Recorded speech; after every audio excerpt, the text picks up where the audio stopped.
আপনার বলেন তো, যেই স্বামী বইয়ের জিনিস বেচা খায়, এই সবল না দুর্বল? ভাত খাওয়ার সময় স্বামী খালি বলতেছে, হতে হতেই হলো না, হতে হতে। বউ কয়, কি হয়েছে গো? বলে, আমার জমির ধারে এক জমি আছে গো, ৮০,০০০ টাকা দাম নিবি, আমার ৬০,০০০ টাকা আছে, খালি ২০,০০০ টাকার জন্য জমি হাতছাড়া হয়ে যাচ্ছে। বউ বলতেছে, ইন্নাল্লাহ মা সাবিরিন, ধৈর্য ধরেন, এ বছর হয় না, আগামী বছর হবে। স্বামী কয়, তোর বাপের জমি, যে আমার জন্য ১ বছর থুবি। বউ কয়, আমার উপর রাগ করেন কে? বলে, রাগ করি না তো, যে মালা গলার দিয়ে আমাকে ভাত খিলাচ্ছিস, এই মালা সোনার রে পাগলি, কিন্তু সোনা হলে কি হবে সাইজ আছে? বিয়ার সময় তোর বাপ এই মালা দিছে, মালার কোনো ঢপ নেই, খালি সোনার মালা, এই নাম আছে কিন্তু ঢপ নেই। ওই মালাটা খেলে আমার খুলে দে। মুসলমানের বাচ্চা, ভাত শুয়ে ওয়াদা করতেছি, আগামী বছর ১ ভরি সোনা আজকে বেচবো, আগামী বছর তো ২ ভরি সোনার সাইজ মতো একটা মালা বানিয়ে দেবো। এখন স্বামীর কথা বিশ্বাস করে মালা খুলে দিছে, স্বামী মালা বেচে জমি দিছে। ১ বছর পার হয়, স্বামী কিছুই কয় না। এবার বউ বলতেছে, কে গো, গত বছর মালা দিলাম, সেই মালা বিক্রি করে জমি নিলেন, ১ বছর হয়ে গেল, 2 ভরি লাগবে না, আমার যা ছিল তাই দেন। স্বামী বলতেছে, তুই বজলুসিদ ওয়াজ করিস নি? বউ কয়, বজলুসিদ আবার কি ওয়াজ করলো? বজলুসিদ ওয়াজ করছে, মেয়েরা কেবলমাত্র এক ব্যক্তির জন্য সাজতে পারবে, সেই ব্যক্তি হলো স্বামী, স্বামী ছাড়া কারোর জন্য মালা গলার দেওয়া জায়েজ নেই। এখন তুই বল, মালা গলার দিবি কার জন্যে? আমার জন্য দিবি। তা আমার যদি মালা ছাড়াই ভালো লাগে, তো মালার কি দরকার আছে রে? প্রেম হচ্ছে কলিজের সাই। বউ কয়, আল্লাহ রে, এই তো সবচেয়ে বড় সিটার রে। দেখছেন কি হাসি মারতেছে? এইরকম কিছু স্বামী আছে না নাই, বইয়ের জিনিস বেচা খায়। হযরত আলী বলেন, ফাতেমা, তোমার অন্যটা পকেটের মধ্যে নিয়ে আমি ঘুরতেছিলাম, পকেটের মধ্যে নিয়ে যখন ঘুরতেছি, বের করে বিক্রি করার সাহস পাচ্ছি না। এমন সময় এক খরিদ্দার আমার সামনে এসে সালাম দেবে, আলী ভাই, আপনি মনে হয় কিছু বিক্রি করবেন? যেই বলেছে আপনি মনে হয় কিছু বিক্রি করবেন, আমি তাকায় দেখি খরিদ্দার একটা ব্যাগ আমার সামনে ধরলো। অন্যটা বের করে ব্যাগের মধ্যে যখন ঢুকাই দিলাম, খরিদ্দার ব্যাগের মুখটা ধরলো, একটাবারও অন্যার দিকে তাকাইলো না। আমার হাতে 6টা দিরহাম দিয়া খরিদ্দার কোথায় যেন উধাও হয়ে চলে গেল। ও ফাতেমা, এই 6টা দিরহাম নিয়ে আমি বাজারে গেলাম, খাবার দোকানদারকে বললাম, ভাইজান, তাড়াতাড়ি 6টা দিরহামের যে খাবার হবে, এই খাবারটা আমাকে টোপলা করে দাও। আমার হাসান হোসাইন না খাইয়া ঘুম পাড়তেছে, ঘুম থেকে চেতন পাইলেই খাবার চাবে। দোকানদার তড়িঘড়ি করে 6টা দিরহামের টোপলা করে যখন আমার হাতে দিবার চাই, ও ফাতেমা, আমি যখন 1 হাত দিয়ে দিরহাম দিব, আর 1 হাত দিয়ে টোপলা নেব, এমন সময় এক ফকির আমাকে সে সালাম দেবে, বলে, আলী রে, আজকে 3 দিন হলে না খাওয়ার কারণে আমার পেটে ক্ষুধার আগুন জ্বলতেছে, যদি পারো আল্লাহর হস্তে আমাকে একটু সাহায্য করো। আলী বলতেছেন, ফাতেমা, এই ফকিরের উপর আমার এত রাগ হয়ে গেল, আমি মনে মনে চিন্তা করলাম, 6টা দিরহাম দিয়ে আমার ছেলের জন্য খাবার নিচ্ছি, আর তুই ফকির কোত্থেকে আসলি? এমন সময় আল্লাহর কোরআন আমার সামনে এসে বলতেছে, আম্মা সাইলা ফালা তানহার, আলী রে, সাইলকারীর সঙ্গে খারাপ ব্যবহার করিস না। আমি মনে মনে সিদ্ধান্ত নিলাম, 1টা দিরহাম ফকিরকে দিব, আর 5টা দিরহাম নিয়ে খাবার নিয়ে আসবো। এই মনে করে ফকিরকে যদি 1টা দিরহাম দিবার চাই, এমন সময় কোরআন বলতেছে, ওমা তুনফিকু মিন শাইইন ফি সাবিলিল্লাহি ওয়াফা ইলাইকুম ওয়া আনতুম লা তুজলামুন।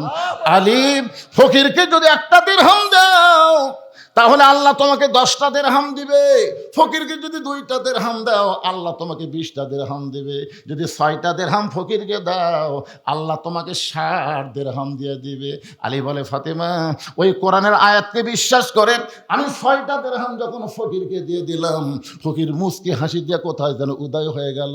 দোকানদার বলতেছে, আলী ভাই, তাহলে টোপলার খবর কি? আলী বলতেছেন, টোপলা দিয়ে হবে না, তুই 2 বস্তা খাবার প্যাকেট কর।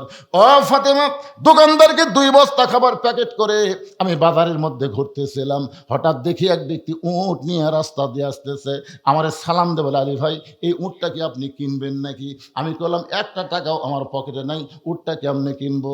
উঁটওয়ালা বলতেছে, 100 দিরহাম বাকিতে উঁটটা কিনবেন, বিক্রি করে আপনি টাকা দিবেন, এটাও কি আপনি পারবেন না? আলী বলে, ফাতেমা রে, এমন সুযোগ আমি জীবনে কোনোদিন পাই নাই। 100 দিরহাম বাকিতে উঁটটা কিনে নিলাম।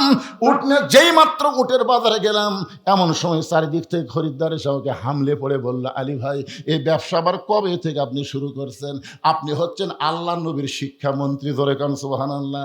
কারণ নবী যখন মদিনার রাষ্ট্রপতি ছিলেন, ওই সময় ধর্মমন্ত্রী হলেন আবু বকর, আইনমন্ত্রী হলেন হযরত ওমর, অর্থমন্ত্রী হলেন ওসমান গনি, আর শিক্ষামন্ত্রী হলেন হযরত আলী। আপনি শিক্ষামন্ত্রী হয়ে এই উটের ব্যবসা কবে শুরু করলেন? সমস্ত খরিদ্দার যখন উট দেখে তিরস্কার করতেছে, এমন সময় এক খরিদ্দার এসে আমার কানে কানে বলে, আলী ভাই, অযথা বেশি সময় বাজারে থাকার দরকার নাই, আপনি উটটার দাম কত নেবেন? আলী বলতেছে, আমি বলবো না, তুমি হিসাব করে কও। এবার খরিদ্দার বলতেছে, 160 দিরহাম আপনাকে দিয়ে দিলাম।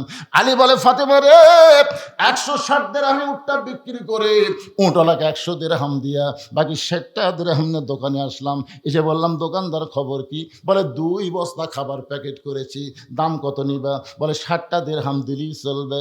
ও ফাতেমা, ওই 60 দিরহাম দিয়ে 2 বস্তা খাবার নিয়ে যখন আমি বাড়ির দিকে রওনা দিলাম, তোমার কি মনে আছে? তোমার কি মনে আছে?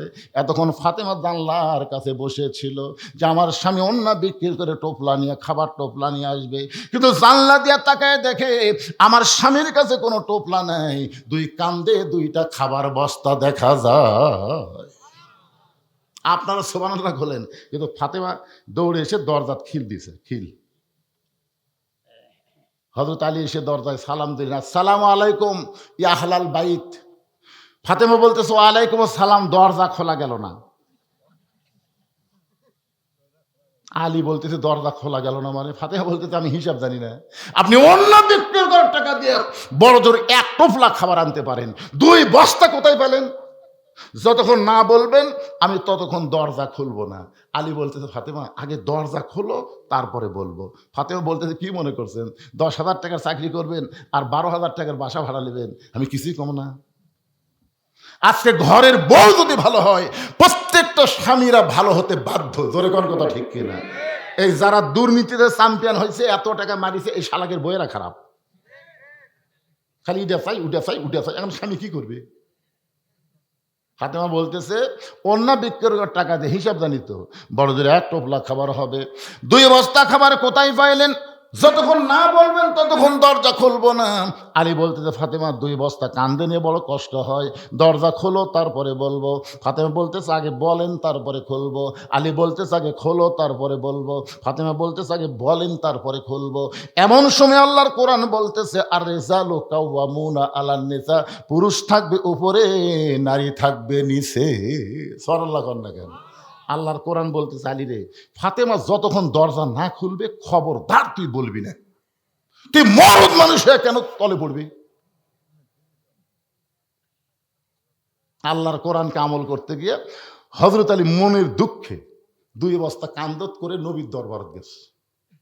নবী তখন বসেছিলেন, আলীর কান্দে 2 বস্তা দেখে নবী দৌড়ে এসে আলীর কপালে একটা চুমা দিলেন। সুবহানাল্লাহ বলেন। নিজের হাতে 2 বস্তা নামাই নিলেন, কিন্তু আলীর মুখের মধ্যে কোনো হাসি নাই। রাসূল বলে, আলী, আমি এসে তোমার কপালে চুমা দিলাম, 2টা বস্তা কান্দর থেকে নামে নিলাম, কিন্তু তোমার মুখত হাসি নাই কে? আলী বলতে, হুজুর আপনি বাপ ভালো, কিন্তু আপনার মেয়ে। রাসূল বলে, আলী সাবধান, আমার মেয়ে সম্পর্কে কি বলবার চাচ্ছা? হুজুর বাপ হচ্ছেন তো। রাসূল বলে, আলী, আমার ফাতেমা যদি দরজা খুলতো তাহলে তুমি কি আমার কাছে আসতে? আলী বলতে, হুজুর যদি দরজা খুলতো তাহলে তো আসতাম না। রাসূল বলে, আলী রে, আমার মেয়ে ইচ্ছা করে দরজা বন্ধ করেছে আমার কাছে তোমাকে পাঠানোর জন্যে।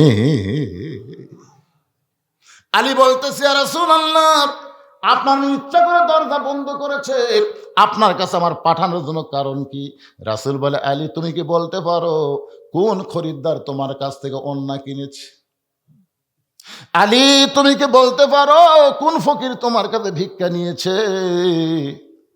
ও আলী, তুমি কি বলবার পারো কে তোমার কাছে উট বিক্রি করলো? আবার কোন খরিদ্দার তোমার কাছ থেকে উট কিনে নিল? আলী বলতেছে, রাসূলুল্লাহ, আমি কিছুই জানি না।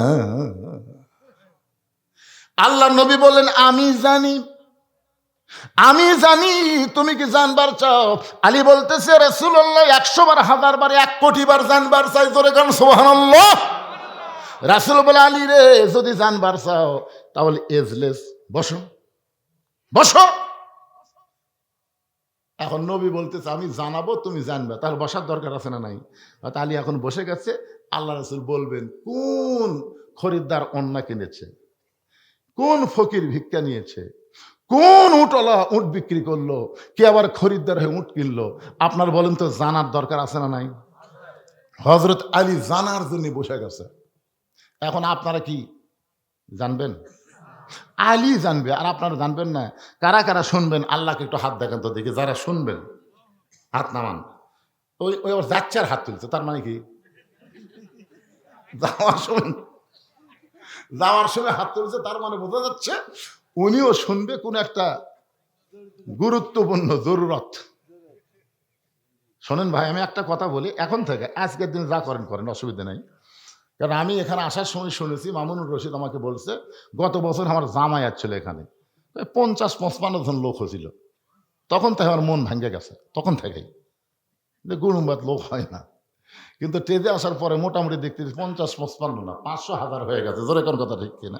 আলহামদুলিল্লাহ বলেন, আলহামদুলিল্লাহ বলেন। কিন্তু আমি ওয়াজ যখন মামুন রশিদ করতেছিল, তখন আমি ঘরের মধ্যে শুনলাম, এই কি পাড়া এটা, গুরুম বা পূর্ব পাড়ার কারা কারা আছেন হাত তোলেন। তখন আপনারা নাকি 4 জন হাত তুলছিলেন, আমি শুনলাম মাইকে যাতাই। মাত্র এই যারা মাহফিল করতেছেন আপনারা 4 জন লোক এটি বুঝছেন। আচ্ছা, ওইটা না হয় হলো। আমি এখন ঘড়ির দিকে তাকে দেখি রাত সাড়ে কত বাজতেছে, 11:30। এই রাত 11:30টার সময় এই গুরুম বা পুরো পাড়ার কারা কারা আছেন একটু হাত তোলেন তো দেখি। যারা যারা আছেন, বাড়িছে বারে বাড়িছে রে,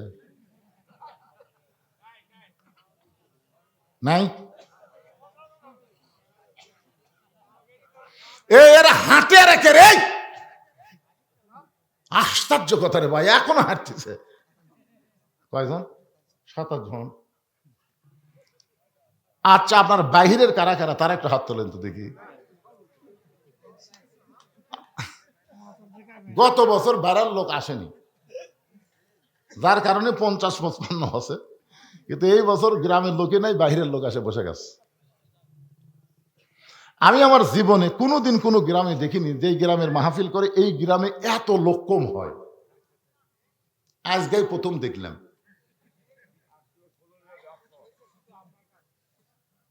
না, চিন্তা করা লাগবে যে আপনার নিজেরাই মাহফিল করবেন, নিজেরাই যদি না আসেন তাহলে মসজিদের উন্নতি কেমনে হবে?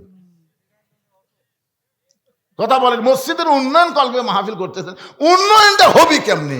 বাহিরের লোক আপনাকে কার্পেট কেনার, সোয়াট কেনার পয়সা দেবার পারে, কিন্তু মসজিদ নির্মাণের পয়সা তো বেড়ার লোকেরা দিবে না। জোরে করে কথা ঠিক, কথা বলেন না কেন ভাইজান? আপনার খুব বেশি হলে 10, 20, 50, 100 টাকা করে দিবেন, ওটা দিয়ে মসজিদের সোয়াট কেনা হবে। এখন ঠান্ডার দিন, কার্পেট লাগবে, সোয়াট লাগবে। সোয়াট কেনার জন্য মাহফিল করতেছেন, সোয়াট কেনার জন্য?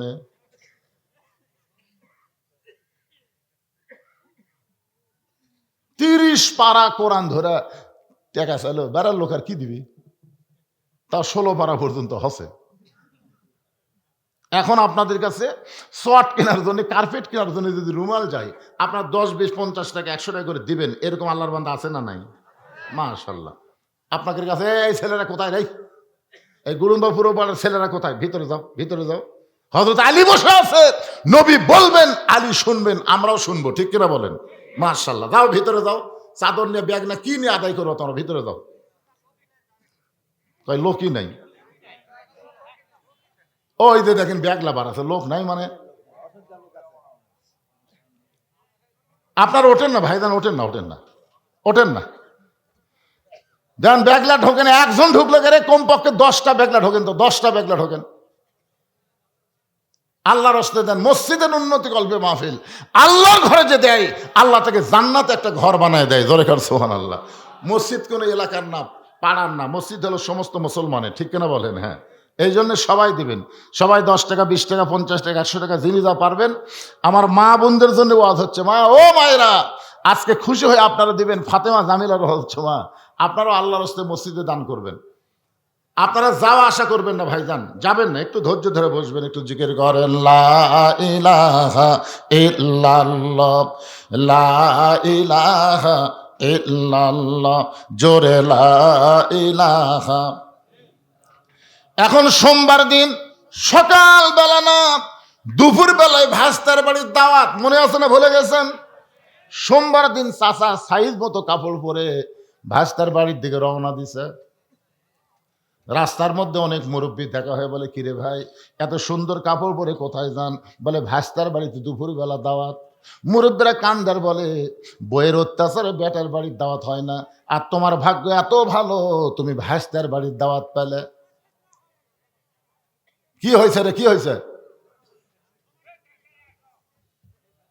আপনারা টাকা চাইলে যদি চলে যান, যান যান, বিশ্বাস করেন আমি বলেছি হযরত আলী বসে আছে, হযরত আলী নবী ওয়াজ করবেন, আপনারা শুনবেন, 2 হাত তুলেছেন, এই সামান্য 2-4 টাকা দেওয়ার ভয়ে চলে যাচ্ছেন, যান না কেন, যান। কারণ ধানের ঠিপের মধ্যে চিটা পাতান থুয়া কোনো লাভ আছে? আপনারা বলেন, ধানের ঠিপের মধ্যে চিটা পাতান থুয়া কোনো লাভ আছে? চিটা পাতান তো সবসময় কয় ধান তুইও যা হামো তাই, ধান কয় না রে ভাই আমার মধ্যে দানা আছে তোর মধ্যে নাই। চিটা পাতান কয় একই জায়গা ছিলাম, একই জায়গাতে আছি। ধান বলতেছে ধৈর্য ধর, দেখা যাক কি হয়। কিছুক্ষণ পরে একটা বিশাল ফ্যান এনে যখন বাতাস দেওয়া শুরু করে, আপনারা বলেন তো ধান কি ওড়ে? ধান কিন্তু ওই জায়গাতে পড়ে, আর চিটা পাতান উড়ে উড়ে চলে যায়। এই চিটা পাতান মার্কা ছতাকলে লাভ আছে? আদায় শুরু করলে এরা উড়ে যাচ্ছে, যা কোনো লাভ নাই। তবে একটা কথা বললাম, বাড়ি পর্যন্ত যাওয়ার কিন্তু গ্যারান্টিও যেখানে আছে নাকি? লাভ দিয়ে উঠলেন, আলীর মতন মহামানব বসে আছে। নবী বলবেন কে কোন খরিদ্দার ওন্না কিনলো, কোন খরিদ্দার ওন্না কিনেছে, কোন ফকির তোমার কাছে ভিক্ষা চাইছে, কে তোমার কাছে উট বিক্রি করলো, কে আবার খরিদ্দার হয়ে তোমার কাছে উট কিনলো। আলী বলতেছে ইয়া রাসূলুল্লাহ আমি কিছুই জানি না। রাসূল বলে আমি জানি, তোমাকে জানাই দিব। নবীও জানে না, আল্লাহ যতক্ষণ না জানাই, ধরে কোন কথা ঠিক কি না? আল্লাহ কোরআনে বলেছেন মা ইয়ানতিকু আনিল হাওয়া ইন হুয়া ইল্লা ওয়াহয়ুন ইউহা। আচ্ছা আপনাকে এই এই এই পূর্ব পাড়ার মসজিদের কমিটি নাই? এই গুরুম্বা পূর্বপাড়া জামে মসজিদের সভাপতিকে, হ্যাঁ সভাপতি নেই? একটা মসজিদের মাহফিল হচ্ছে, সভাপতি বাড়িতে আছে। আচ্ছা এই মসজিদ কমিটির সেক্রেটারিকে, সেটাও বাড়ি। আচ্ছা এই মসজিদ কমিটির ক্যাশিয়ার, সেক্রেটারি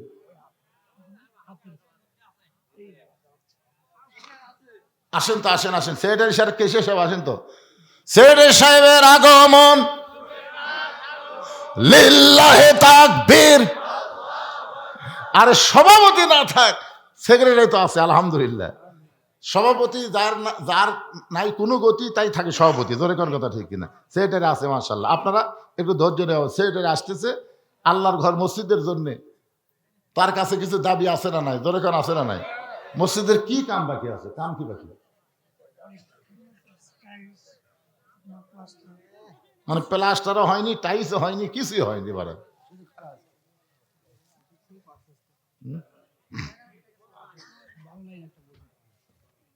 হ্যাঁ 12 লাইন 12 কাতার, বিশাল মসজিদ রে বাবা। একে দোতলার কোনো দরকার নেই, একতলাতে কাম হবে। সেটা সব কিছু একটু বলেন তো। তাও শুক্রবার ভরা যায়, চাষা যাচ্ছে কাল ভাইস্তার বাড়ি দেরি করেন। এই গ্রামের লোকেরা, মসজিদ যদি গ্রামের লোকেরা বেশি বেশি দান না করে, এই বাইরে যারা আছে, বাইরে আছে না, এই গ্রামে প্রবাসী আছে না নাই? দরকার আছে না নাই? তো প্রবাসীদের কাছে আপনার মসজিদের ব্যাপারে চাবেন। প্রবাসীর দান বিশাল গুরুত্বপূর্ণ একটা দান হয়।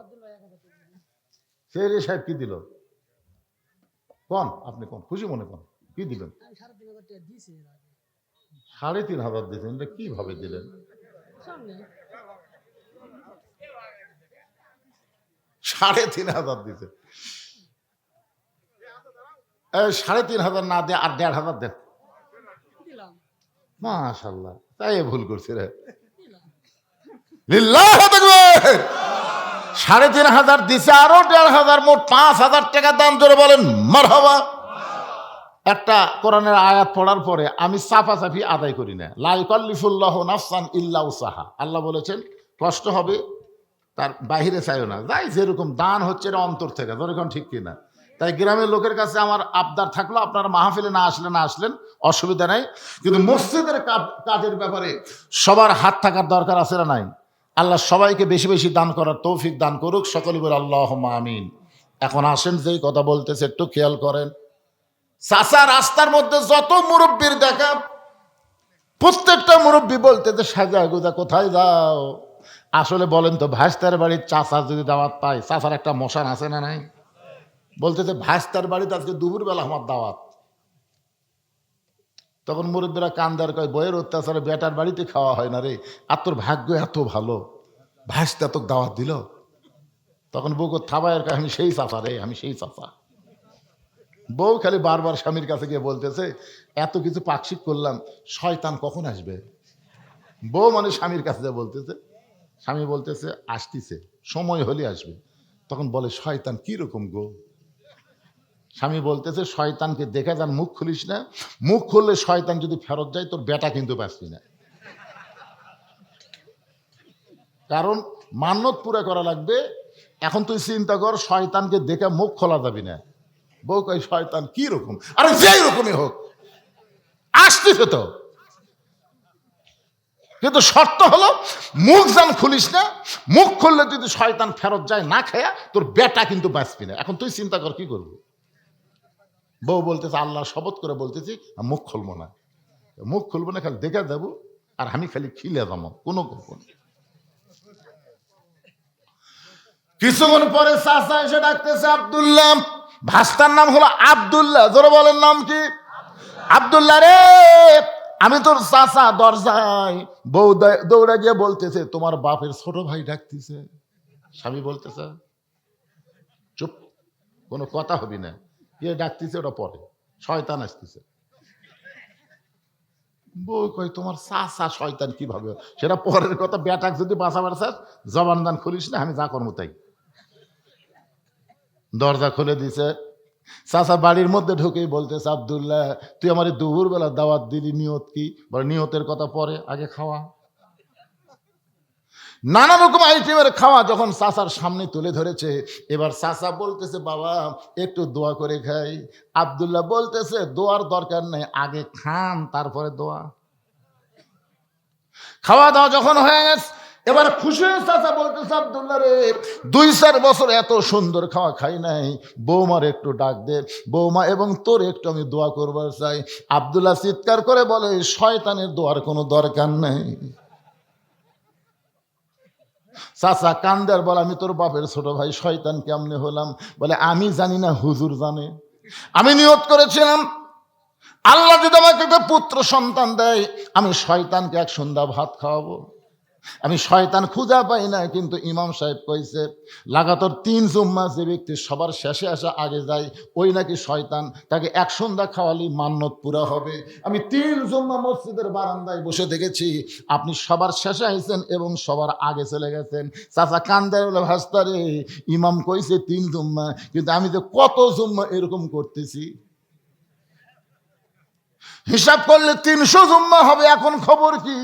আব্দুল্লাহ বলতে চাচা ইমাম তো 3 জুম্মার কথা কইছে, আর আপনি 300 জুম্মা যদি এরকম করেন তাহলে আপনি কি হচ্ছেন? দাদা করে হবে। চাচা ভাস্তা 2 জন হুজুরের কাছে আইছে, হুজুর 3 জুম্মা সবার শেষে আসা আগে যায়, তার এক সন্ধ্যা খাওয়ালি মান্যত পুরা হবে, কিন্তু 300 জুম্মা যদি শেষে আসা আগে যায় তাহলে তার খবর কি? চাচা দৌড়ে গিয়ে ইমামের হাত ধরে বলে হুজুর আপনি আমাকে তওবা পড়ান। আজ থেকে কানে হাত দিয়ে বলতেছি, ইজা নুদিয়া লিস-সালাতি মিন ইয়াউমিল জুমআ ফাসাউ ইলা যিকরিল্লাহ, জুমার আজান যখন দিবে, আজান শোনার সঙ্গে সঙ্গে আমি মসজিদে আসব। হুজুর বলতেছে ভাস্তারে তোমার মান্যত পুরা হলো, আর তওবা করার কারণে আল্লাহ তোমার চাচাকে পুরোপুরি মুসলমান কবুল করে নিল। ও যুবকেরা, সবার শেষে মসজিদ আসবে আর সবার আগে এই কামটা করো না। জুমার দিনে মসজিদের ফরজ হলো আযান শোনার সঙ্গে সঙ্গে মসজিদে আসতে হবে, এই হুকুম কার? আরো জোরে বলেন। আসে কখন? একেবারে পুরাতন স্যান্ডেল পাওয়ার দিয়ে সবার শেষে আসা নতুন স্যান্ডেলের কাছে থই। যেই হুজুর সালাম ফিরেছে সবার আগে নতুন পাওয়ার দিয়ে চলে যাচ্ছে, আর পুরাতন থুইয়া নতুন পাওয়ার দিয়ে চলে যাচ্ছে। ধরা পড়লে বলবে বদল হসে ভাই, বদল হসে। বদলের একটা সাইজ নাই। তুই তো জীবনে নতুন থুইয়া পুরাতন পাওয়াতে গেলি না। তুই যতবার ধরা খাসিস প্রত্যেকবার পুরাতন থুইয়া নতুন লিয়ায়। এরা কি আসলে নামাজ? এরা হলো স্যান্ডেল চোরা। জোরে বলেন কি চোরা? একটু মনোযোগ দিয়ে শুনবেন। আল্লাহ রাসূল বলে, আলী কোন খরিদ্দার ফাতেমার কাছ থেকে? তুমি কি জানতে চাও? আলী বলতে যে হুজুর জানার জন্যই তো বসে আছি। রাসূল বলে, আলী রে, পর্দানিশী নারীকে আমার আল্লাহ এত ভালোবাসে। সুবহানাল্লাহ বলেন। ফাতেমার অন্য দুনিয়ার কোনো মানুষ কিনুক, এইটা আমার আল্লাহর পছন্দ হয়নি। আমার আল্লাহর পছন্দ হয়নি দুনিয়ার কোনো মানুষ লাড়া ছাড়া ফাতেমার অন্য কিনুক। কারণ একটা পর্দানিশী বান্দিকে আল্লাহ এতই ভালোবাসে। আমার মায়েরা যারা পর্দার অন্তরালে একটু মনোযোগ দিয়ে শোনেন। আল্লাহ তাআলা একজন জান্নাতের ফেরেশতাকে মানুষ বানায়া, ওই ফেরেশতাকে খরিদ্দার বানায়া 6টা দিরহাম দিয়া তোমার কাছ থেকে ফাতেমার অন্য কিনে আল্লাহ তাআলা অন্যটা জান্নাতের মধ্যে যত্ন করে রেখে দিয়েছে। আলী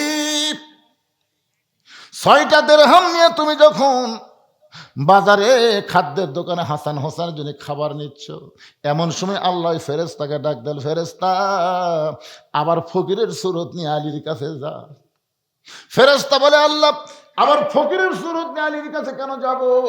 আল্লাহ বলে, ফেরেশতা রে, যে 6টা দিরহাম আলীকে দিলাম ওই 6টা দিরহাম ফেরত নিয়ে আসতে হবে।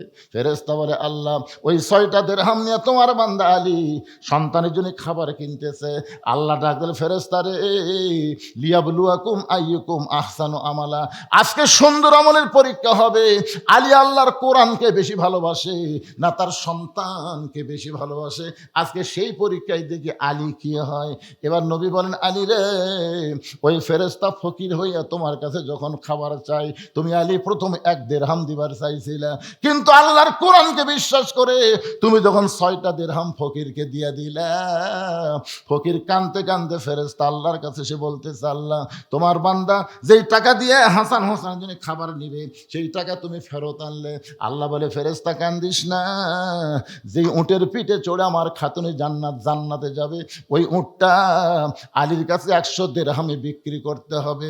রাসূল বলে, আলী ওই ফেরেশতাকে আল্লাহ মানুষরূপী উট নিয়ে যখন তোমার সামনে দেয়া যায়, উট তোমার কাছে 100 দিরহামে বিক্রি করলো, আবার ওই ফেরেশতা খরিদ্দার হয়ে 160 দিরহাম দিয়ে তোমার কাছে উটটা কিনলো। আলী 6টা দিরহাম দান করার কারণে আল্লাহ দুনিয়াতেই তোমাকে 60টা দিরহাম দিয়ে দিল। সঙ্গে সঙ্গে ফাতেমা বলে, স্বামী গো, আমি কোনো দানের ওয়াজ শুনতে আসি নাই, আমি শুনতে চাই কাঠুরে বাবু জামিলা আমার আগে জান্নাতে কেমনে যাবে। কাঠুরে বাবু জামিলা আমার আগে জান্নাতে কেমনে যাবে সেইটা না বলে আপনি কি এক দানের ওয়াজ করতেছেন? আলী বলতেছেন, ফাতেমা, একজন মেয়ের প্রশংসা যখন আর একজন মেয়ের সামনে করা হবে, ওই মেয়েটা তখন ধৈর্যশীলা হওয়া লাগবে। কি হওয়া লাগবে? একজন মেয়ের প্রশংসা আর একজন মেয়ের কাছে আপনারা করছেন কোনোদিন? আমি ভুলেও আমার বইয়ের কাছে করিনি, কিন্তু একদিন ভুল কর্মী হুরের কথা বলবার চাইছিলাম। হুর, আল্লাহ যদি আমাকে জান্নাত দেয়, জান্নাতে হুর দিবি। হুরের চোখের সাইজ এরকম, মুখের সাইজ এরকম শুনতি, আর বউ দিকে বগলের মধ্যে বালুস নেবার হয়ে যাচ্ছে। এখন কোথায় দাও? হুরলে থাকেন, আমার কি দরকার? সেদিন থেকে বুঝলাম যে বইয়ের কাছে হুরের গল্প করার সুযোগ নেই, কারণ মেয়েদের হিংসা কম না বেশি। আলী বললেন, ফাতেমা তাহলে শোনো, তুমি জান্নাতে নেত্রী হওয়ার কারণে আল্লাহ তোমাকে হেঁটে হেঁটে জান্নাতে নেবে না। তুমি যখন জান্নাতে যাবে তখন আল্লাহ তাআলা উটের পিঠে করে তোমাকে জান্নাতে নিবে। ও ফাতেমা, তুমি যখন উটের পিঠে চলে জান্নাতে যাবে, কিছুদের উটটা যাওয়ার পরে উটটা আপন ইচ্ছায় যাওয়া বন্ধ করে দিবে। ফেরেশতারা বলবে, আল্লাহ খাতুনে জান্নাত ফাতেমা উটের পিঠে চলে জান্নাতে যায়, কিন্তু উটটা যে থেমে গেল, এখন কি করব? আল্লাহ বলে, ফেরেশতা উটটা যদি না যায় তাহলে টেনে টেনে উটটাকে নিয়ে যাওয়া লাগবে। ফেরেশতা বলে, আল্লাহ উটটার কি ধরে টানবে? উটের তো টানার কিছুই নেই। আল্লাহ বলবেন, ফেরেশতা রে, কোথায় এ ফেরেশতা, আমি ফাতেমার ওড়নাটা জান্নাতের মধ্যে যত্ন করে রাইখা দিয়েছি, ওই ওড়নাটা এনে উঠের গলায় বেঁধে দাও। আলী বলে, ফাতেমা, ওই ওড়নাটা এনে যখন উটের গলায় বেঁধে দেওয়া হবে, ওড়নার একটা অংশ উটের নিচে ঝুলতে থাকবে। এমন সময় ফেরেশতা বলবে, আল্লাহ, এখন উটটারে কে টেনে টেনে জান্নাতে নিয়ে যাবে? আল্লাহ তখন বলবে, জামিলা রে, রে কাঠুরার বউ জামিলা, তোমার স্বামী সব সময় আমার কাছে দোয়া করতো, আল্লাহ, আমার যে বউটা ফাতেমার জন্য আমার হুকুম ছাড়া দরজা খোলে না, আমি কাঠুরিয়া দুনিয়ার জীবনে আমার বউকে তেমন কিছু দিবার পারি নাই, কিন্তু আমার বউয়ের প্রতি এত খুশি হয়েছে, আল্লাহ, আমি একজন গরিব কাঠুরিয়া দোয়া করি, আমার জামিলাকে তুমি সবার আগে জান্নাত দিও। আল্লাহ বলে, জামিলা রে, তোমার স্বামী তোমার জন্য এই দোয়া করেছে, আমি এখন কাঠুরার দোয়া কিভাবে ফেলে দেই? আমি তোমার স্বামীর দোয়া কবুল করেছি, কিন্তু সবার আগে তোমাকে জান্নাতে কেমনে দিব? ও জামিলা, যাও যাও, ওই ওড়নাটা টেনে টেনে তুমি আমার ফাতেমাকে জান্নাতে নিয়ে যাও। আলী বলতেছেন, ফাতেমা, ওই কাঠুরার বউ জামিলা এসে তোমার উটের ওড়নাটা রশির মতন টানতে থাকবে, তুমি তখন মনে করবে আমি জান্নাতে যাচ্ছি, আমি জান্নাতে যাচ্ছি। কিন্তু আল্লাহর কৌশল হলো, উটের পিঠ থেকে তোমার পা জান্নাতে দেওয়ার আগে ওই কাঠুরার বিবি জামিলার পা জান্নাতে আগে যাবে। সঙ্গে সঙ্গে ফাতেমা বলে, আল্লাহ, যে মেয়েরা পর্দার ভিতরে থাকবে আর যে মেয়েরা স্বামীর কথা মতো চলবে, এই সকল মেয়েদেরকে ফাতেমা জামিলার সঙ্গে আল্লাহ জান্নাত দিও। আপনারা বলেন তো, আত্তাকুল্লার উপরে মেয়েদের জন্য যে ওয়াজটা আমি করলাম, মেয়েরা যদি আজকের এই ওয়াজটা আমল করে, আর মেয়েদের খারাপ হওয়ার কোনো চান্স? একটা হলো পর্দা, আর একটা হলো স্বামীর কথা মতো চলা। ও মায়েরা যারা আছেন পর্দার অন্তরালে, একটু গুরুত্ব দিয়ে শুনবেন, পর্দার ভিতরে থাকবেন, স্বামীর কথা মতো চলবেন, 5 ওয়াক্ত নামাজ পড়বেন, এত বেশি রোজা রাখার দরকার নাই, রমজান মাসে রোজা রাখবেন, আল্লাহ তাআলা 8টা জান্নাতের দরজা আপনাদের জন্য খুলে দিবে, যে কোনো দরজা দিয়ে আপনারা জান্নাতে যাবার পারবেন মাশাআল্লাহ। 2 নম্বর, হাক্কা তুকাতিহি, খুব খেয়াল করবেন, হাক্কা তুকাতিহি। বিরক্ত হচ্ছেন নাকি? ভয় করার মতন ভয় করা লাগবে। ভয় করার মতন ভয় মানে কি? সব সময় আল্লাহর ভয় করা লাগবে, মাঝে মাঝে করলে হবে না। আমরা কিন্তু মাঝে মাঝে আল্লাহর ভয় করি। দেখবেন রমজান মাসে কত মুসল্লি হয়, যে ঈদ চলে যায় আর নাই।